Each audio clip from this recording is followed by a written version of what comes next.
Hello everyone. Today we shall be talking about what cannings are. तो जब भी हम एंग्लो सेक्शन एज के बारे में पढ़े या फिर उसके लिटरेरी पीसेस के बारे में पढ़े, वहाँ के टेक्स्ट के बारे में पढ़े, तो we come across this word kennings. So what actually are kennings? Kennings are nothing but just literary devices that are used to elevate or make some ornamentation in a paragraph, in a sentence or in any texts. Okay. तो अगर हम definition से जाए तो फिर kennings are metaphorical compound expressions that replaces a usual noun with two other compound words put together that evoke the same meaning.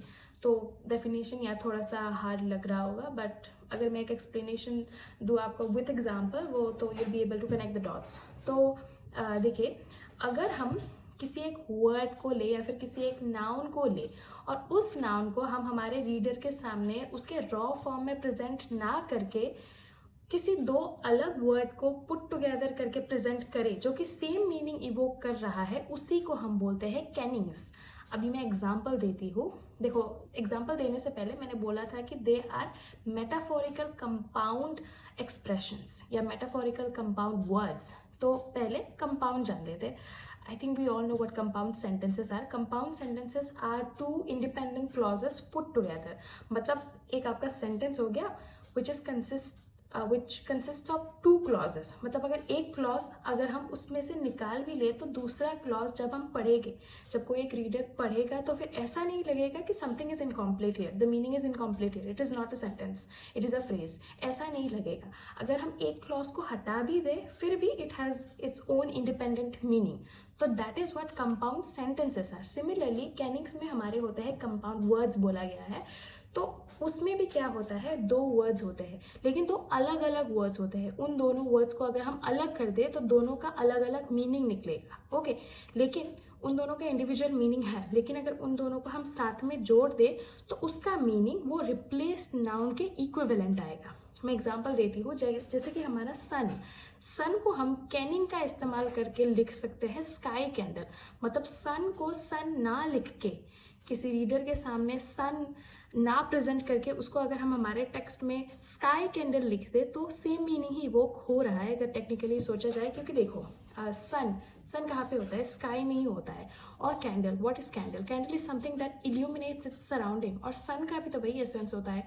तो sky candle जो हमारा मीनिंग इवोक कर रहा है दैट इज सिमिलर टू सन. सन भी वही काम ही कर रहा है कहीं ना कहीं. तो जब हमारा रीडर सन ना पढ़ के स्काई कैंडल पढ़ रहा हो then also he will be able to get the idea कि सन के बारे में बात बोली जा रही है इधर पे. तो ये हो गया एक एग्जाम्पल. अगर हम दूसरा एग्जाम्पल के बारे में बात करें then the other would be blood. लेकिन ब्लड को ब्लड ना लिख के हम लिखेंगे बैटल स्वेट. मतलब वो पसीना जो कि हम किसी जंग में या फिर किसी वॉर जोन में बहाए, वो क्या होता है, वो ब्लड ही तो होता है. लेकिन ब्लड ना लिख के हम उसको लिख रहे हैं बैटल स्वेट. इधर भी अगर हमारा रीडर पढ़ेगा बैटल स्वेट को तो वो समझ जाएगा कि ब्लड के बारे में बात हो रही है. नेक्स्ट है हमारा सी को हम सी ना लिख के हम लिख सकते हैं well road. Well which is such a big vast creature. और जो हमारा सी है, सी किसको सिंबलाइज करता है, वो भी तो वास्टनेस को ही सिंबलाइज करता है. तो इधर भी सेम मीनिंग इवोक हो रहा है. अभी इन तीनों केसेस में हमने जो ओरिजिनल नाउन्स है, इन ओरिजिनल नाउन्स को हमने रिप्लेस कर दिया इन कंपाउंड वर्ड्स के साथ, but meaning same he evoke हो रहा है. वो सेम ही एसेंस प्रोवाइड कर रहे हैं हमारे टेक्स्ट को. ये हमने किस लिए किया, ताकि हमारे जो यूजुअल वर्ड्स हैं, जो यूजुअल नाउन्स हैं, जो कि रीडर्स जब पढ़ेंगे तो उनको बहुत ही यूजुअल लगेंगे क्योंकि वो नाउन्स तो बहुत ही सिंपल एंड रॉ है. बट अगर हम वो नाउन्स यूज ना करके कैनिंग्स यूज करके उसको अलग तरीके से प्रेजेंट करें तो हमारा जो थोड़ा सा वर्ड होगा वो इन अ डिफरेंशिएटेड वे हमारे रीडर्स के आगे प्रेजेंट होगा. इससे हमारे वर्क्स को हम एलिवेट कर सकते हैं and it is a way of ornamentation. तो इसी के वजह से कैनिंग्स इस्तेमाल होता है.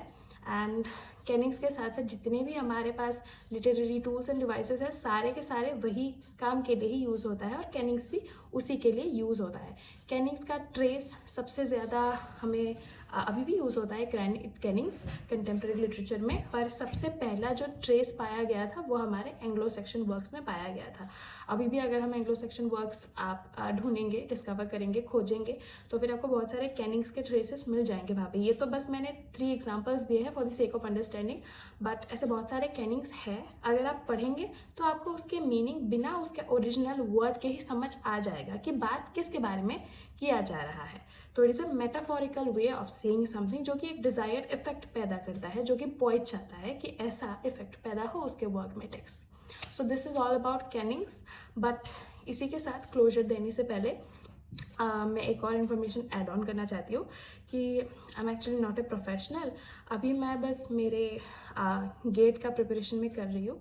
तो ड्यूरिंग माई प्रिपरेशन मैंने एक चीज़ जो मुझे समझ में आया ये कि जब मैं किसी एक टॉपिक का नोट पढ़ती हूँ या फिर एक कोई वीडियो लेक्चर कंज्यूम कर लेती हूँ यूट्यूब से, तो मुझे समझ में आता है, अच्छे से समझ में आता है।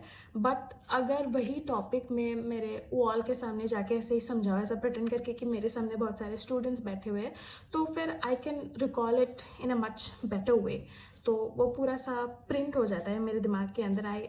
मुझे वो 7-8 महीने तक अच्छे से याद में रहता है। तो इसलिए मैंने सोचा कि why not do it in front of the camera and I also make some clips out of that. तो इसीलिए मैंने ये बहुत ही मेरा एक इम्प्रॉम्प्टू ट्रायल है ये वीडियो बनाने का, क्लिप बनाने का। आई माइट और might not upload this video.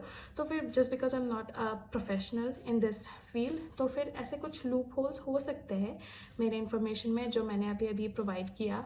भूल भी हो सकती है। तो अगर आपको कहीं भी ऐसा लगा, कुछ हुआ हो, तो फिर प्लीज़ उसको कमेंट सेक्शन में बोल दीजिएगा अगर मैंने अपलोड कर दिया है, ताकि मैं उसको रेक्टिफाई कर सकूँ और ताकि अगर मैं नेक्स्ट वीडियोस अपलोड करूँ तो वो अच्छे से क्यूरेट करके इन्हें पॉलिश्ड वे उसको प्रेजेंट कर सकूँ। बाकी this is my first trial and this is very impromptu.